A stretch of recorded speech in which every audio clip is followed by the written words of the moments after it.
As you start booking each of your vendors, you're going to be signing a lot of contracts to lock everything down. It's very important to read all of these in depth and ask any questions you might have upfront. Signing anything. That's right, and don't be afraid to ask for clarification on something that isn't clear. In some cases, it may be appropriate to make changes on something that is confusing or doesn't work for you.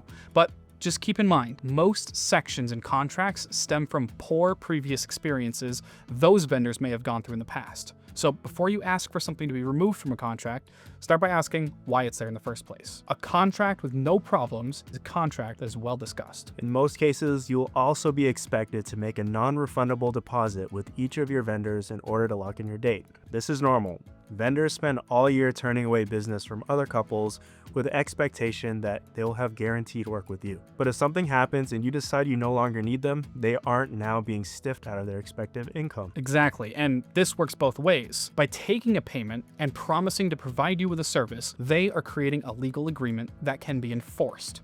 And since they've received that payment up front, this guarantees that the vendors can't just drop one couple for another simply because they're a higher paying opportunity. This protects you as well as it protects them. But sometimes things are just beyond both of our controls. If you find yourself in a situation where you're canceling or postponing your wedding, most vendors will have a policy in place and will pretty much find a way to work with you. Yeah, and this is a great question that you should be ready to discuss when first reaching out to your vendors, especially since everyone does things a little differently. In most cases, final payments to vendors will be made when nearing the wedding date 30 days before the wedding. Personally, we think it's in your best interest to make all your final payments at least a few weeks before your wedding day.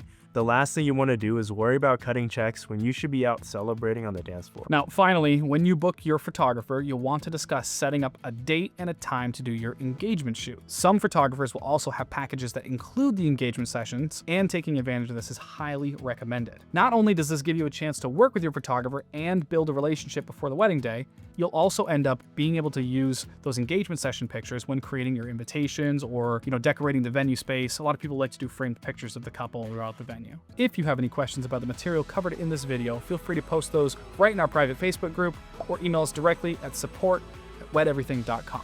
See you in the next video. That was good. I like that. I know.